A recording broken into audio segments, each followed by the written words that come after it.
오늘은 사도행전 10장 23절로 33절 말씀을 본문으로 백부장 고넬료와 그의 오이코스들이라는 제목으로 말씀을 나누겠습니다. 사랑하는 성도 여러분, 이제 오이코스 초대 날이 꼭 일주일 앞으로 다가왔습니다. 우리가 그날을 준비하면서 초대해야 하는 오이코스들이 있지요. 하지만 막상 초대하려고 하면 마음이 또 쉽지 않습니다. 혹시 상대방이 부담스러워하지는 않을까? 초대했다가 거절당하면 어쩌나 하는 이 걱정이 앞서기도 합니다. 어떤 분들은 이미 초대를 6월 14일 날 우리 한밀교회 예배 함께 와주십시오. 그렇게 초대했는데 이미 거절을 당하신 분들도 있을 수 있을 것 같아요. 제가 생각을 해보니까 먼저 초대를 하였는데 그런 거절이나 아니면 묵묵부답 그러한 일들을 당하신 분들도 있을 것 같습니다.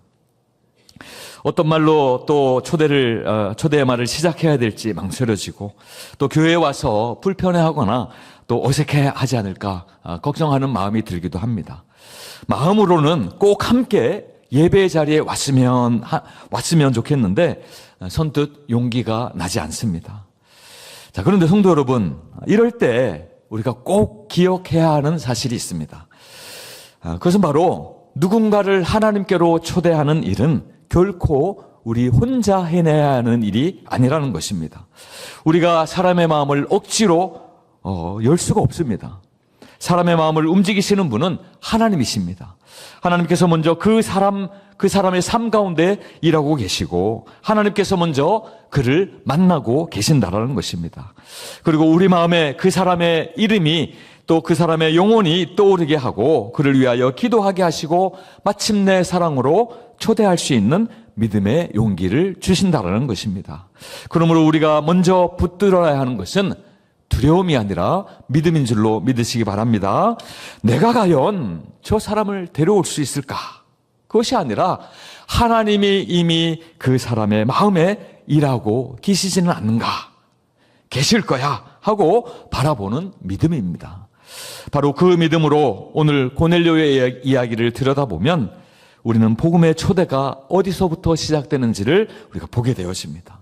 그것은 바로 사람의 열심보다 앞서 행하시는 하나님의 준비하심에 있다라는 것입니다. 오늘 본문을 보면 베드로는 고넬료가 보낸 사람들을 집으로 맞아들입니다. 그리고 그날 밤 그들이 머물 수 있도록 자리를 내어줍니다. 다음 날에는요, 그들과 함께 기꺼이 가이사라로 동행합니다. 얼핏 보면 그냥 평범한 장면 같아요. 사람들이 자신을 찾아왔고 또 그 사람들이 묵어야 하는 숙소가 필요하기 때문에 자신의 공간을 내어주었고 또 그 다음날 함께 그들이 있는 곳으로 길을 나선 것뿐입니다. 하지만 당시의 상황을 생각해보면 이것은요 결코 쉬운 일만은 아니었습니다. 고넬료가 보낸 사람들은 이방인이 분명하였습니다. 그러나 베드로는 유대인이었죠. 여러분, 당시의 유대인들은 이방인과 가까이 어울리거나 관계 맺는 일을 조심스럽게 생각하였습니다. 지금도 여러분들 이스라엘에 가면 아주 신실한 유대교를 믿는 사람들이 살아가는 그러한 동네들이 있어요. 그런 동네들의 관광객들이 방문이라고 할라치면 돌을 던집니다. 부정한 이방인들이 어디 이 거룩한 땅을 더럽히는가 하고 돌을 던져요. 제가 그 영상을 본 적이 있습니다. 아주 욕을 막 소리치면서 해대면서 돌을 던지더라고요. 그러니 2000년 전 유대교의 문화 가운데 있었던 이 상황 가운데서는 더 어려웠겠죠. 자, 그런데도 베드로는 그들을 경계하거나 거리를 두지 않습니다. 자신의 공간 안으로 그들을 받아들였고 다음 날에는 기꺼이 그들과 함께 동행한 것입니다. 여기서 우리는 하나님께서 이미 베드로를 준비시켰음을 보게 되어집니다. 여러분, 베드로에게도 쉽게 넘지 못하는 선이 있었습니다. 유대인으로 살아오면서 자연스럽게 갖게 된 생각들과 기준들인 것이죠. 그런 베드로에게 하나님께서는 환상을 통하여서 찾아오셨습니다.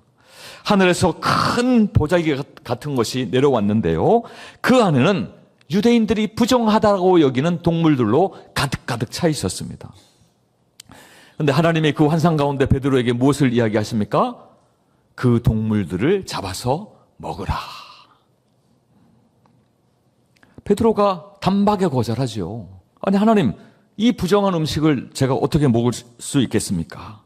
그때 하나님께서 또 말씀하십니다. 15절 말씀 같이 한번 읽겠습니다. 시작. 또 두 번째 소리가 있으되 하나님께서 깨끗하게 하신 것을 내가 속되다 하지 말라 하더라. 하나님께서 깨끗하게 하신 것을 네가 부정하다, 더럽다 하지 말라라는 것입니다. 이 말씀은요, 하나님이 단순히 음식, 어떤 율법의 음식 규정에 관한 그 생각만 바꾸려고 하신 것이 아니었습니다. 사람을 바라보는 베드로의 시선을 바꾸고 계시는 것입니다.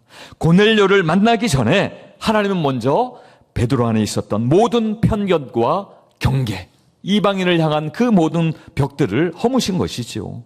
자, 그런데 하나님은 베드로의 마음만 만지시고 계시지 아니하셨습니다.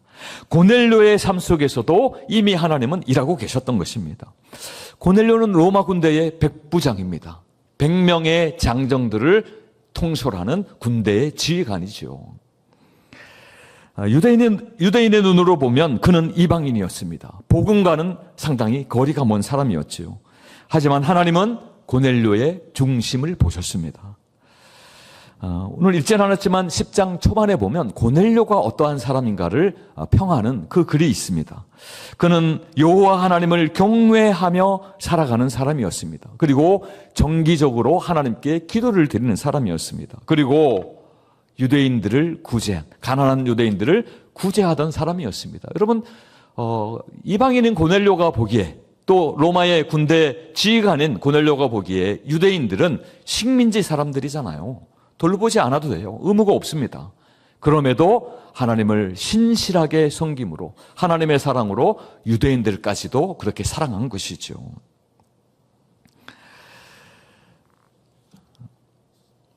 어느 날 이 고넬료가 기도하던 중에 하나님께서 천사를 통하여서 그를 만나 주셨습니다.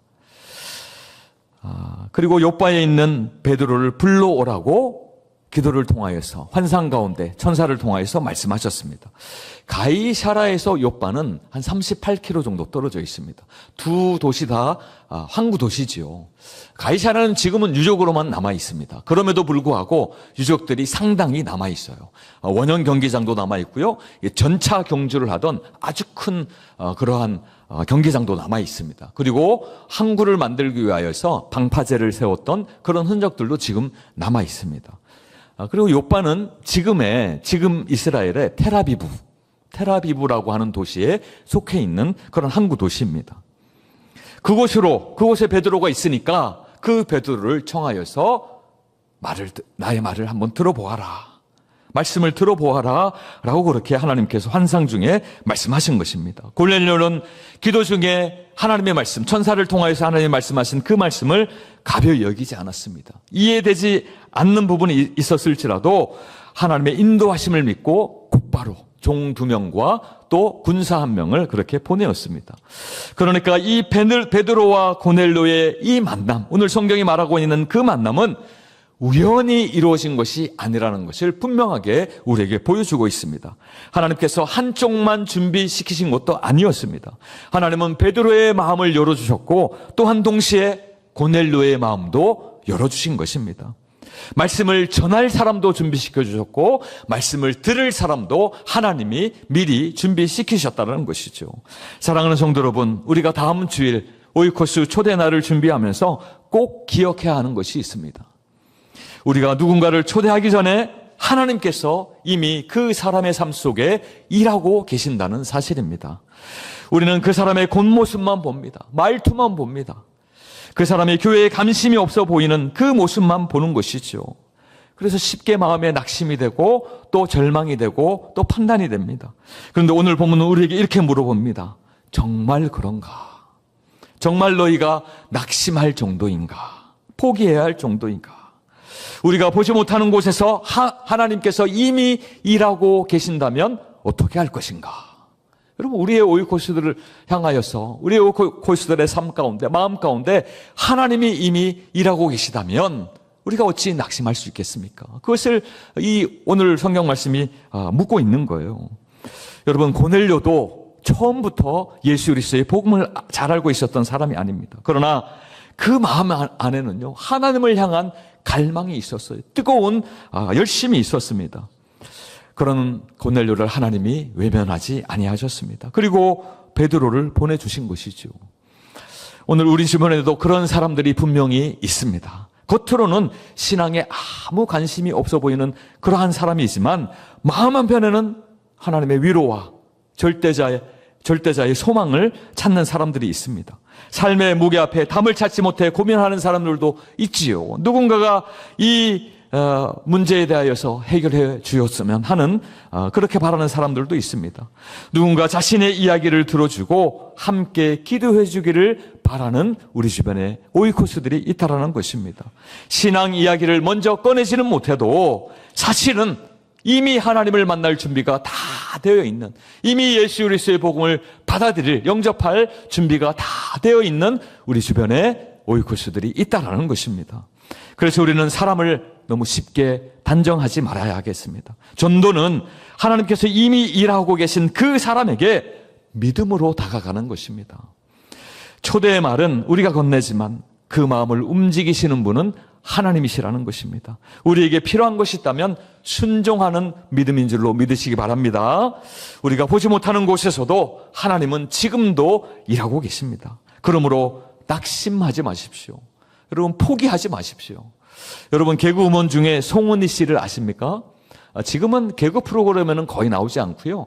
예능 프로그램에 나오고 있는데 또 기획사를 운영하는 사업가이기도 합니다. 이 송은희 씨가 최근에 이성미 씨가 운영하는 그 유튜브 방송에 나왔어요. 그리고 자기가 처음으로 간증을 한다라고 하면서 자기의 신앙에 대해서 나누는 것을 들은 적이 있습니다.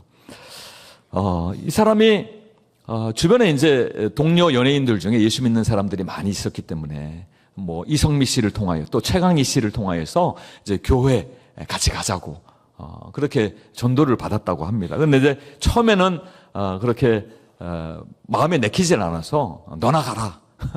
교회, 그 좋은 교회 너나 가라 하고 이렇게 핀잔도 주고 그랬다 그래요. 근데 어느 날 문득 마음 가운데 교회에 가고 싶은 마음이 생겼다라는 거예요. 그래서 어느 일요일 날, 예수 믿기 전이니까 일요일 날 최강희 씨에게 야, 너 교회 가지. 나도 데리고 가라 라고 하면서 신앙의 여정이 시작되었다고 해요.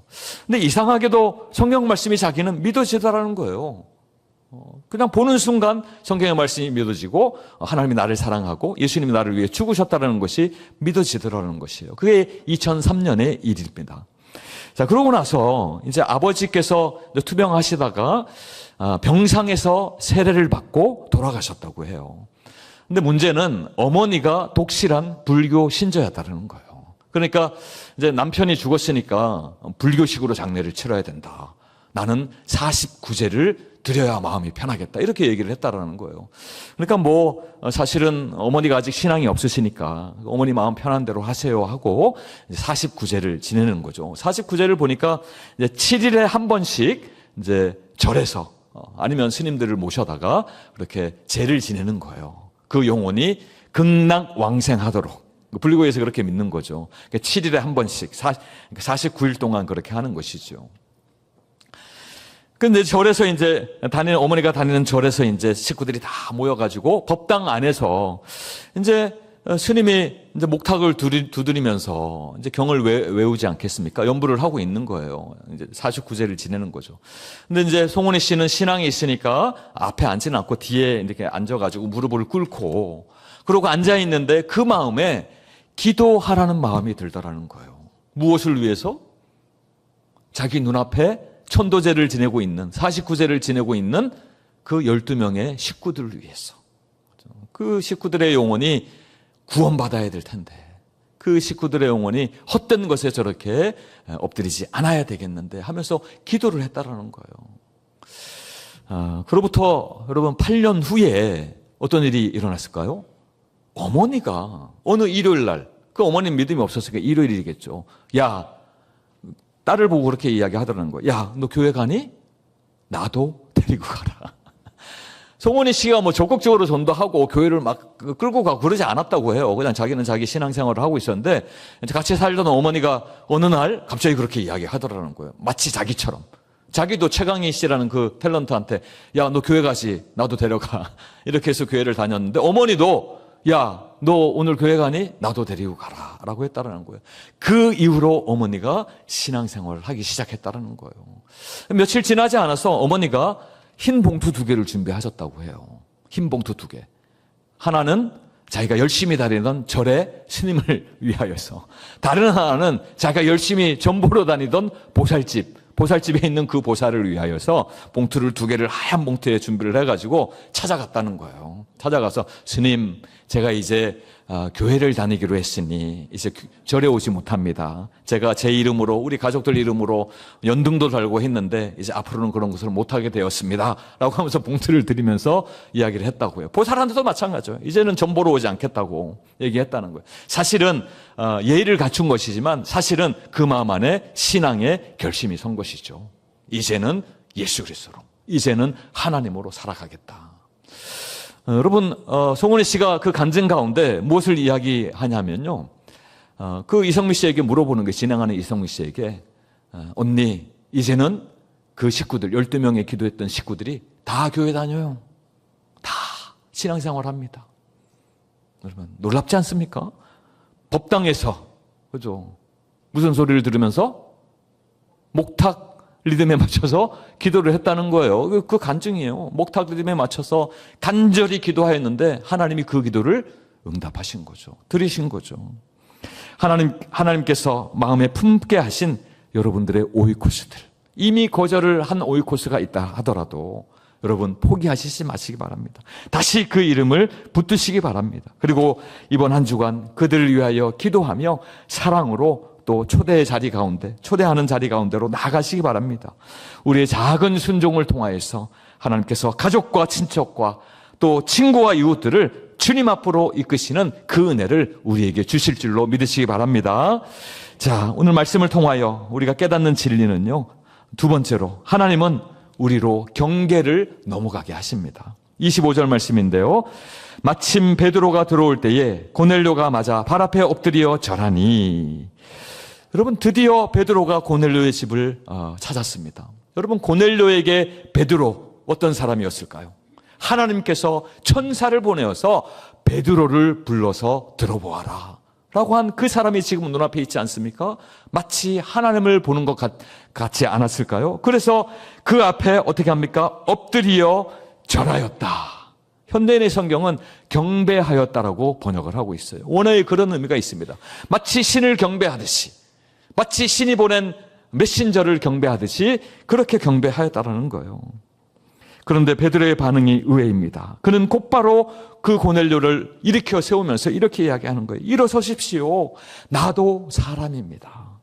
짧은 한마디지만 그 베드로의 말 안에는요, 복음이 가진 중요한 가치가 담겨져 있습니다. 베드로는 사실은 자신을 특별한 사람으로 이방인인 고넬료에게 그렇게 내세울 수 있어요. 내가 하나님의 사자인데 이방인인 너 따위가 나의 말을 들을 수 있겠느냐 할 수 있는 것이죠. 그러나 그렇게 하지 않았습니다. 오히려 그 고넬료, 엎드려 있는 고넬료를 일으켜 세우며 나도 사람이다. 베드로 역시 하나님 앞에 은혜가 필요한 사람이라는 거예요. 고넬료도 하나님 앞에 서야 하지만 사실 베드로도 하나님 앞에 서야 하는 사람이라는 것입니다. 여러분, 복음 안에서는 누구도 다른 사람보다 높지 않습니다. 우리 모두는 하나님의 은혜 없이는 살아갈 수 없는 존재이기 때문에 그렇습니다. 이런 베드로의 모습은 오이코스 초대를 준비하는 우리들에게도 꼭 필요한 모습입니다. 우리는 누군가 교회로 초대할 때에 내가 먼저 믿었으니까, 내가 더 많이 아니까, 내가 초대했으니까 내가 너를 잘 가르쳐 줄게, 이런 자세가 아니라 함께 하나님의 은혜를 나누고 싶은 그런 마음으로 다가가야 한다는 것입니다. 우리가 복음을 알게 된 것은 우리의 어떠함으로 인하여서 우리 스스로 잘나서가 아니라 모든 것이 하나님의 은혜였음을 여러분들 꼭 기억하시기 바랍니다. 우리는 단지 먼저 사랑을 받았고, 먼저 용서를 받았고, 먼저 하나님을 만났을 뿐입니다. 그래서 우리가 그들을 초대하는 그 초대는 진심 어린 사랑에 관심이어야 하는 것입니다. 상대를 바꾸려고 하는, 조종하려고 하는 그런 마음이 아니고요, 함께 그날에 하나님 앞에 서서 하나님이 주실 은혜를 사모하고 나도 은혜 받지만 내 옆에 내가 사랑하는 오이코스들이 하나님이 주시는 은혜를 받을 수 있도록 그렇게 사랑하는 마음이어야 하겠습니다. 자, 이제 베드로가 고넬료의 집에 들어가 많은 사람이 모여 있는 것을 목도하게 됩니다. 그리고 솔직하게 자신의 이야기를 꺼냈죠. 사실은 내 안에 마음에 부담이 있었다. 내 안에 벽이 있었다. 내 안에 너희들 앞에 경계가 있었다라는 것을 이야기합니다. 내가 원래 유대인이지만 유대인은 이방인과 가까이 지내거나 또 이방인의 집에 들어가 하는 것을 율법으로 금하고 있다. 그러나 하나님께서 나에게 아무것도 속되다, 아무것도 부정하다 여기지 말라고 하셨기 때문에 내가 여기에 와 있다. 그렇죠? 베드로에게 왜 그러한 마음이 없었겠어요? 여러분, 베드로만 그렇습니까? 그 자리에 모여있는 이방인은 어떨까요? 가이사라는 유대인의 도시였기 때문에, 그래서 유대 지역에 있었기 때문에 이 이방인들도 유대인의 습관, 또 유대인의 문화적인 특징을 잘 알고 있었죠. 그죠? 이방인들을 어떻게 보는가 하는 것을 잘 알고 있어요. 그런 유대인이 왜 내 앞에 있을까? 마음에 부담이 있었을 것입니다. 베드로 역시 그런 환경에 살아온 사람 아닙니까? 그러나 하나님께서 그의 시선을 어떻게 하셨습니까? 환상을 통해서라도 완전히 바꾸어 주셨지요. 이방인들을 바라보는 기준을 완전하게 바꾸어 주신 것입니다. 새롭게 하신 것이죠. 여기서 우리가 주목해야 할 것은 베드로가 그저 이방인 백부장이었던 고넬료의 초청에 단순히 예의를 지키기 위해서 그 집을 찾아간 것이 아니라는 사실입니다. 하나님이 바꾸어 주신 그 생각, 그 가치관, 그러니까 그 고넬료, 이방인 고넬료의 집의 문턱을 넘을 수 있었던 것이죠. 하나님은 베드로에게 아무도 속되다 하지 말라라고 말씀하셨습니다. 단순히 음식만 이야기하는 것이 아니었습니다. 율법에 규정된 정하고 부정한 음식 규정만 이야기하는 것이 아니었습니다. 사람을 바라보는 시선에 관한 이야기입니다. 하나님께서 받아들이신 사람을 네가 왜 정죄하느냐, 네가 왜 판단하느냐 하시는 것이죠. 하나님께서 부르시는 사람을 너의 기준으로 제외하지 말아라, 외면하지 말라라는 것을 말씀합니다. 사랑하는 성도 여러분, 우리도 어느 순간 나도 모르게 우리 마음속에 선을 그어놓고 살 때가 있습니다. 벽을 쌓고 사는 것이죠. 저 사람은 나하고 너무 맞지 않아. 내가 교회를 초청하려고 해도 같이 신앙생활 할 것을 생각하면 도저히 그렇게 할 수가 없어. 예전에 한번 오이코스 초대에 거절한 경험이 있으니 이번에도 그 사람은 거절하겠지, 이렇게 생각하며 사람을 미리 판단하는 것이죠. 선을 딱 긋는 것입니다. 물론 사람마다 상황이 다르고 또 처한 형편이 다릅니다. 반응이 다 다를 수 있습니다. 그러나 어느 순간부터 하나님의 일하심보다 나의 생각과 나의 기준과 나의 판단이 더 앞서게 되지는 않았는가, 우리는 돌아봐야 한다는 것입니다. 그것이 하나님 앞에 또 사람들 앞에 경계가 된다는 것이죠. 선이 된다는 것이죠. 하나님 베드로에게 어떻게 하셨습니까? 환상을 통해서라도 그 경계를 넘게 하셨습니다. 유대인이었던 베드로에게 이방인의 집은 선뜻 발걸음을 옮기기 어려운 곳이었습니다. 하지만 하나님은 그가 망설이던 그 경계를, 그 선을 넘게 하셨습니다. 그리고 바로 그곳에서 하나님은 복음의 새로운 역사를 시작하신 것입니다. 우리도 마찬가지입니다. 오이코스 초대는 누군가를 교회로 초대하는 일만은 아닙니다. 그 과정에서 나도 변하는 것이죠. 우리 자신도 변하게 되는 것입니다. 성숙하게 되는 것입니다. 두려움으로 닫혀있던 마음이 열리게 되는 것이고요. 사람을 향한 선입견이 무너지게 되고 하나님의 시선으로 이제는 내 주변의 영혼들을 바라볼 수 있도록 그렇게 자라는 것입니다. 하나님께서 이번 오이코스 초대날을 통하여서 누군가를 초대하기에 앞서 우리의 마음을 만지신 줄로 믿습니다. 우리의 좁아진 마음을 넓혀주시고 멀어졌던 사람들을 다시 품게 하시고 또 놓쳤던, 그리고 잊고 있었던 그 영혼들을 다시금 우리의 기도 가운데 불러내신 줄로 믿으시기 바랍니다. 동시에 하나님께서 우리를 예수님 닮은 사람으로 그렇게 빚어가는 그런 과정이 전도의 과정이기도 합니다. 이번 한 주 동안 믿음으로 한 걸음 한 걸음 여러분들의 경계를 넘어보시기 바랍니다. 하나님, 제 생각과 판단으로 사람을 단정하지 않게 해주십시오. 제가 이미 마음속으로 포기한 사람도 하나님은 여전히 사랑하고 계심을 믿게 해주십시오. 이렇게 기도하며 여러분 순종할 때에 하나님께서 여러분들의 삶 가운데 오이코스들이 구원받는 놀라운 은혜를 허락하여 주실 줄로 믿으시기 바랍니다. 자, 마지막으로 하나님은 우리들의 오이코스들이 하나님 앞에 서기를 바라십니다.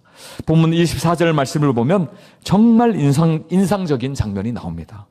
고넬료는 곧 베드로를 기다리고 있었지만 혼자 기다리지 않았어요. 성경은 고넬료가 그의 친척과 가까운 친구들을 모아 기다렸다라고 증거하고 있습니다. 그는 자신만 하나님의 말씀을 듣고 싶어 하지 않았습니다. 자신이 소중히 여기는 사람들, 누구입니까? 고넬료의 오이코스들. 우리들만 오이코스들이 있는 것이 아니고 2000년 전에 이방인이었던 고넬료에게도 오이코스들이 있었습니다. 가까운 가족들과 친척과 또 친구들이 함께 모여서 하나님의 말씀을 기다리고 있었던 것이죠. 이것이 바로 오이코스 전도의 모습입니다. 복음은 한 사람의 마음에 찾아오지만 거기서 멈춰 있지 않습니다. 하나님께서는 한 사람을 만나실 때 그가 사랑하는 사람들, 그의 삶의 관계 가운데 있는 그 사람들에게도 은혜의 문을 여신다라는 거예요. 사도행전 가운데서 이런 예를 너무나 많이 찾아볼 수 있습니다. 고넬료와 그의 가족들, 오늘 이 본문에 나오는 고넬료 가족들 어떻게 되었습니까? 베드로를 통하여 예수 그리스도의 복음을 듣고 다 세례받고 예수님을 영접하였습니다. 또 루디아는 어떻습니까? 바울의 복음 전도를 듣고 그 모든 가족들이 세례를 받고 하나님께 찬양하였어요. 또 빌립보 감옥의 간수는 어떻습니까? 바울의 복음 제시를 듣고 그와 온 집안이 하나님을 믿고 기뻐하였다고 성경은 기록을 하고 있습니다. 하나님은 한 사람을 통해 또 다른 사람들에게 예수 그리스도의 복음을 전하시는 것이죠. 고넬료는 아직 예수 그리스도에 대한 복음을 듣기 이전이었습니다. 하지만 그는 하나님께서 자신에게 꼭 들려주실 말씀이 있다라는 것을 마음에 확신하였습니다. 그래서 그 자리를요, 그저 자기 혼자만의 자리로 남겨두지 않았어요. 가족들과 가까운 친구들을 다 초청하여서 지금 하나님 앞에 세운 것입니다. 여러분, 은혜를 사모하는 사람의 마음이 바로 이렇습니다. 좋은 것을 혼자 간직하기보다 소중한 사람들과 함께 나누고 싶어 하는 것이죠. 하나님 앞에 설 때도 마찬가지입니다. 나만 아니라 내가 사랑하는 사람도 함께 하나님을 만나기를 바라는 그 마음이 은혜의 사람의 마음인 줄로 믿으시기 바랍니다. 우리에게도 이런 마음이 필요합니다. 나만 예배드리고 은혜 받는 것으로 만족하는 것이 아니라 내가 소중하게 여기는 그 사람들도 함께 그 하나님, 그 예수님을 만났으면 좋겠다 하는 것이죠. 내 자녀들과 내 부모들과 내 친구들과 또 동료들이 그 하나님을 만났으면 좋겠다 하는 그 마음인 것입니다. 이 마음이 바로 오이코스 초대의 출발점인 것이죠. 이제 본문 33절 말씀을 보면요, 고넬료가 베드로에게 이렇게 이야기합니다. 함께 읽겠습니다. 시작. 이제 우리는 주께서 듣고자 하여 다 하나님 앞에 있나이다. 그럼 이 고백은 오늘 본문이 우리에게 주는 가장 중요한 메시지입니다. 고넬료의 집에 모인 사람은 지금 단순히 유대인으로서 어찌 보면 사람들의 존경을 받는 베드로 앞에 있는 것이 아닙니다. 그들은 지금 하나님 앞에 있는 것이죠. 베드로를 통하여 그저 종교적인 이야기를 들으러 모인 것도 아닙니다. 하나님께서 말씀하시는 것을 듣기 위하여서 지금 하나님 앞에 모여 있는 것입니다. 오이코스 초대의 진짜 의미가 여기에 있습니다. 우리가 바라는 것은요, 우리들의 오이코스들이 바로 그 하나님 앞에 일주일 후에 이 자리 가운데에서 그 하나님 앞에 서는 것입니다. 하나님의 말씀을 듣고 하나님께서 그들의 마음 가운데 직접 말씀하시도록 우리는 돕는 것입니다. 하나님께서 그들의 삶에 찾아오실 수 있도록 믿음의 자리로 우리는 초청하는 것입니다. 그러므로 다음 주일 오이코스 초대 날은 그저 단순한 행사가 아니라 하나님이 지금도 그들 가운데 만나주시고 준비하신 그 영혼들이 주님 앞에, 하나님 앞에 나와 처음으로 복음을 듣는 시간입니다. 또 어떤 사람에게는 오랫동안 닫혀 있었던 그 마음의 문이 하나님을 향하여 활짝 열리는 순간이 되는 것입니다. 삶의 방향이 그 시간 가운데 완전히 바뀌는 시간이 될 수도 있는 것이죠. 그래서 우리는 초대해야 하겠습니다. 그리고 초대만 해서는 안 됩니다. 기도해야 하겠습니다. 여러분, 고넬료도 기도하는 가운데 복음을 듣지 않았습니까? 베드로는 어떻습니까? 베드로도 기도하는 가운데 복음을 전하였습니다. 우리도 이번 한 주 동안 얼마 남지 않은 시간이지만 그 시간 동안 우리가 초대해야 하는 오이코스들, 아니 이미 거절한 오이코스라 할지라도 그들의 영혼을 위하여 기도해야 하겠습니다. 하나님, 그 사람의 마음을 열어주십시오. 예배의 자리로 그들을 인도하여 주시옵소서. 하나님, 제가 지혜롭게 다가게 하여 주시고 다음 주일 우리들의 오이코스들이 하나님 앞에 서는 그 놀라운 은혜를 경험하게 하여 주시옵소서. 이제는 우리가 한 걸음 내디딜 차례입니다. 사랑하는 마음으로 우리가 행동해야 하겠습니다. 여러분, 베드로도요, 기도만 하고 있지 않았어요. 가이사랴를 향하여 그렇게 발걸음을 내디뎠습니다. 우리가 안부를 물을 수 있습니다. 전화를 통하여, 또 따뜻한 문자 메시지를 통하여, 아니 함께 식사하는 자리에 우리 오이코스 초대의 날을 지혜롭게 그렇게 전할 수도 있을 것입니다.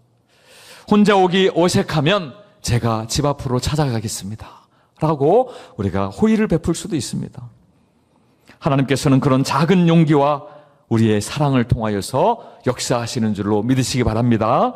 이제 말씀을 맺습니다. 사랑하는 성도 여러분, 하나님은 베드로와 고넬료를 만나게 하셨습니다. 베드로는 하나님의 말씀에 순종하여 발걸음을 옮겼고, 고넬료는 자신이 사랑하는 모든 사람들을 다 불러서 하나님 앞에 세웠습니다. 그리고 그 만남은 결국 모두를 하나님 앞에 세우게 되었습니다. 오늘 우리에게도 같은 은혜의 초대가 주어지고 있습니다. 하나님은 사람들 마음 가운데, 우리들의 오이코스들의 마음 가운데 지금 역사하고 계시는 줄로 믿으시기 바랍니다. 우리의 모든 두려움과 편견을 넘어가게 하시고 우리가 사랑하는 사람들을 주님 앞으로 그렇게 이끌기를 원하시는 것입니다. 오이코스 초대는 단순히 사람을 교회로 초대하는 일이 아닙니다. 하나님께서 나에게 맡기신 그 영혼들을 믿음으로 품고 사랑으로 부르시는 순종의 걸음이신 줄로 믿으시기 바랍니다. 하나님은 이미 그들의 삶 가운데 역사하고 계시고 우리 가운데 필요한 게 있다면 결과에 대한 부담이 아니라 순종에 대한 용기임을 믿으시기 바랍니다. 이번 한 주간 하나님께서 하실 일을 기대하시기 바랍니다. 혹시 거절당할까 두려워하지 마십시오. 우리가 초대하지만 하나님께서 그 오이코스들의 마음을 여실 줄로 믿으시기 바랍니다. 하나님께서 우리 기도와 사랑의 수고를 사용하셔서 우리가 품고 있는 그 영혼을 주님 앞으로 인도하실 줄로 믿으시기 바랍니다. 이 믿음으로 순종할 때에 하나님께서 예비하신 은혜와 기쁨을 우리들의 오이코스들과 함께 경험하는 우리 모든 성도님들 되시기를 주님의 이름으로 간절히 축원드립니다.